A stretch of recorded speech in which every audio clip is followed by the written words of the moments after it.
দিতে রাখে।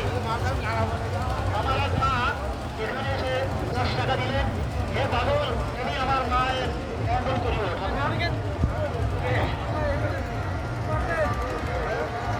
হরিবল হরিবল হরিবল বল হরিবল নিতাই হরিবল।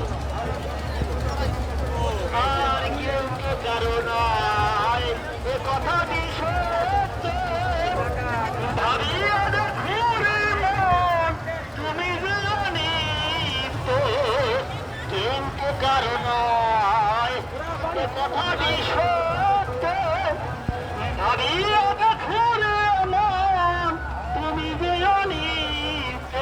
আর ভাই এই পাগলের মন্দিরে